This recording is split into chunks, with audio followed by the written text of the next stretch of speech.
গরমের ছুটিতে একদিনের জন্য কচি কাচাদের নিয়ে বেরিয়ে পড়লাম গোবরডাঙ্গার বাউরবিতান রিসোর্টে। সেখান থেকে যাব আচার্য বিবেকানন্দ গোস্বামীর আশ্রমে এবং সেখান থেকে যাব মসলন্দপুরে আমার শাশুড়ি মায়ের ভিটে বাড়ি, যেখানে এখন কেবলমাত্র কাকাই থাকেন।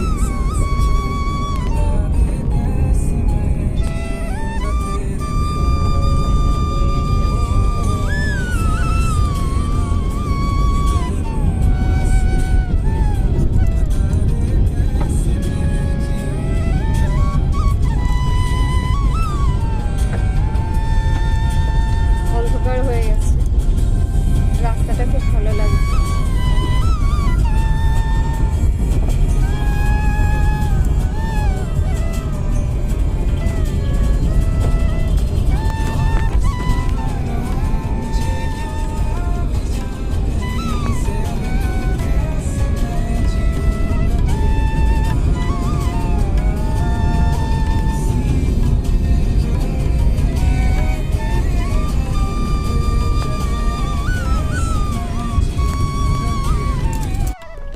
পুরো অন্ধকার হয়ে আছে বাইরেটা, হালকা হালকা বৃষ্টিও হচ্ছে।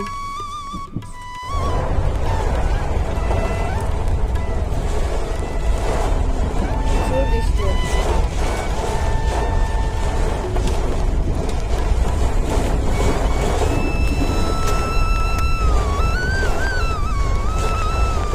সামনে গাছ পড়ে গেছে, কোনো গাড়ি যাচ্ছে না, সব আটকে আছে। এই যে আমাদের দুটো গাড়িও আটকে আছে, দাঁড়িয়ে আছে। ওরা নেমে গেছে গাড়ি থেকে। হ্যাঁ, কি করছিলি? কি রে? হ্যাঁ,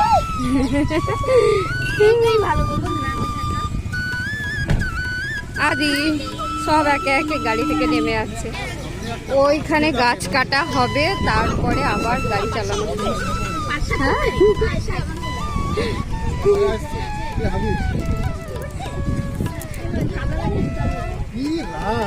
কোন বাড়ি গেছে? অবস্থা কি?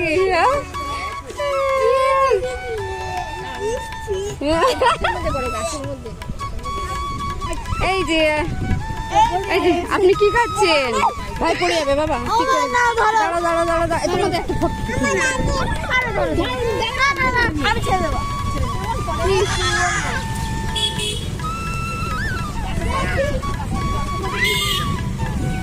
নে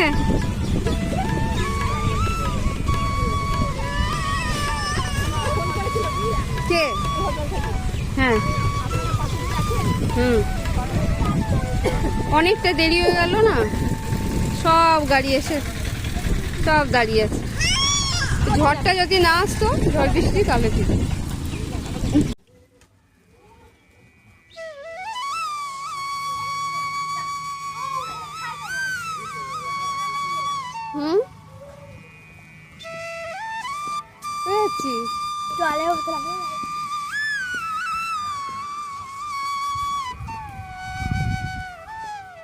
যাতে পাখিরা এসে বসে ফল খেতে পারে।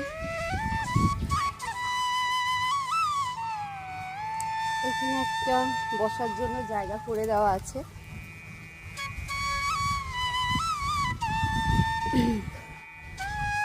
এটা আসলে একটা অশ্বক্ষুরাকৃতি হ্রদ, বাওর বলে, আবদ্ধ জলাশয়। এটা ইছামতি নদী থেকে এটা আলাদা হয়ে গেছে। নদীটা এখন অন্য দিক দিয়ে বয়ে যাচ্ছে, যেটাকে আমরা অশ্বক্ষুরাকৃতি হ্রদ বলি, বা এখানকার চলতি ভাষায় বাওর।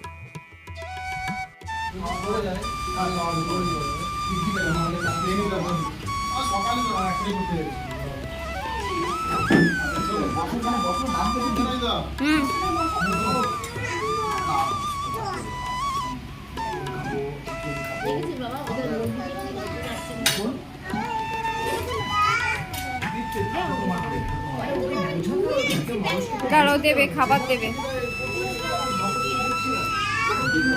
এরকম দৃশ্যটা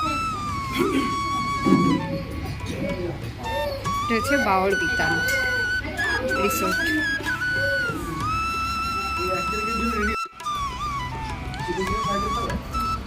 তাই হোক। চিলি চিকেন খাবো।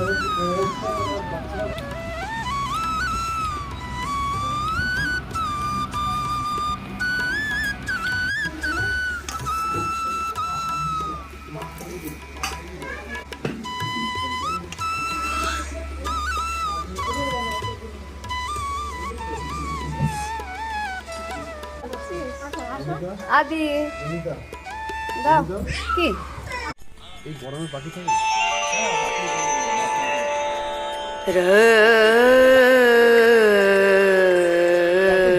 না ওটাই ভালো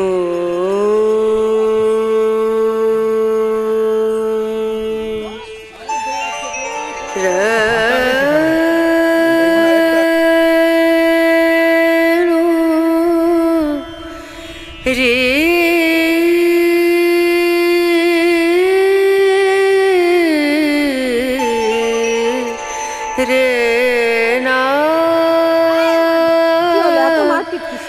না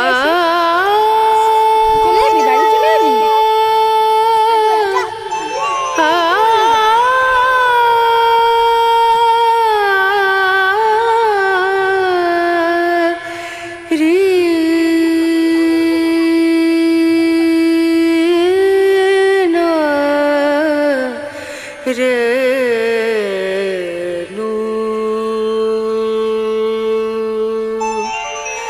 पिया को मना मानत नाही रे पिया को मना मानत সেই বাউর যে বাউরের পাশে ছিলাম রাইট যে বাউরের পাশে রিসোর্টটাই ছিলাম সেই অসুখ প্রকৃতির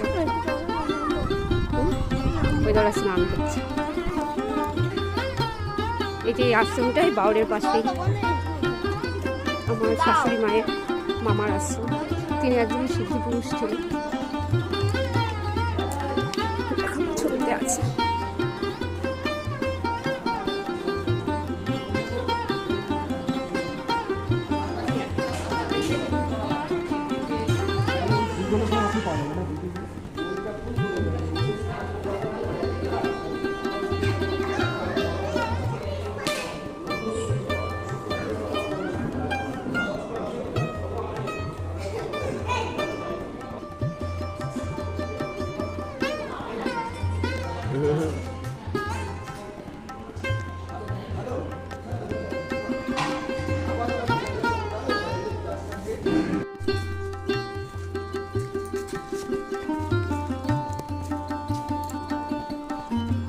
ওই বাউরের পাশেই তৈরি শ্রীমৎ আচার্য বিবেকানন্দ গোস্বামী সেবাশ্রম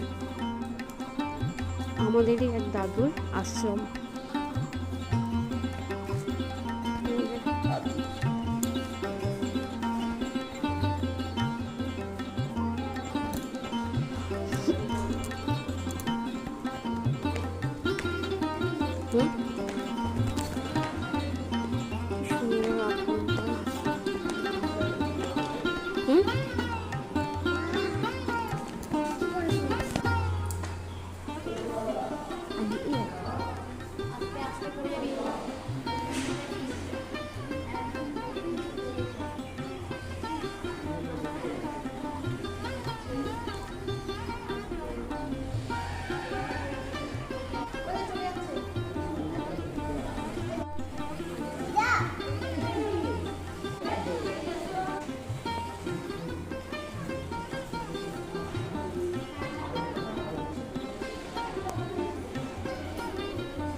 সবার শেষে চলে এলাম মসলন্দপুরের শাশুড়ি মায়ের ভিটে বাড়িতে, যেখানে আগে তারা বসবাস করতেন।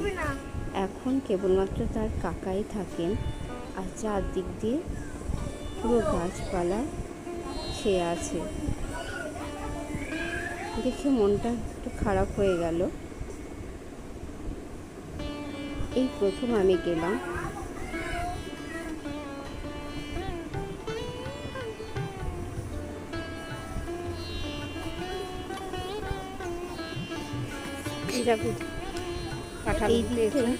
তাদের বাড়ি ছিল, আর সেটা এখন পরিত্যক্ত বন জঙ্গলে ছেয়ে গেছে। প্রচুর কাঁঠাল গাছ এবং মেহগনি গাছের জঙ্গল হয়ে আছে চারপাশটা।